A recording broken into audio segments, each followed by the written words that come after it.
గాంధీ భవన్ లో ఏఐసిసి కార్యదర్శి అలంపూర్ మాజీ ఎమ్మెల్యే నల్గొండ ఇన్ఛార్జి సంపత్ కుమార్ ప్రత్యేక సమావేశం.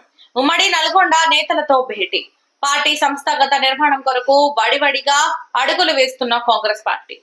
నల్గొండ ఇన్ఛార్జిగా బాధ్యతలు చేపట్టిన రెండవ రోజునే దూకుడు పెంచిన సంపత్ కుమార్ గత 2 రోజుల క్రితమే ఉమ్మడి నల్గొండ జిల్లాకి పార్టీ సంస్థాగత నిర్మాణం కోసం ఇన్ఛార్జిగా ఏఐసిసి తెలంగాణ ఇన్ఛార్జి మీనాక్షి నటరాజన్ గారు సంపత్ కుమార్ గారిని నియమించడం జరిగింది.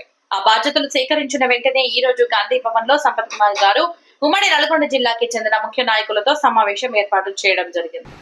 వారి నుంచి అన్ని నియోజకవర్గాలు మరియు కొత్తగా ఏర్పాటైన జిల్లాలు, వాటిలోని మండల, బ్లాక్ కాంగ్రెస్ కమిటీలు, గ్రామ స్థాయి నుంచి జిల్లా స్థాయి వరకు అన్ని పదాధికారుల వివరాలను సేకరించడం జరిగింది. అత్యంత పారదర్శకంగా కాంగ్రెస్ పార్టీ సంస్థాగత నిర్మాణం జరగబోతుందని అన్నారు.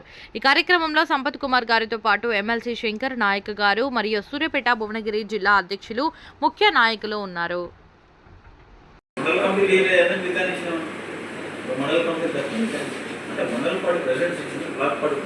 ఒకటి జనరల్ ఏమిటంటే మండల పార్టీ ఒకటే డిసైడ్ చేయాలంటే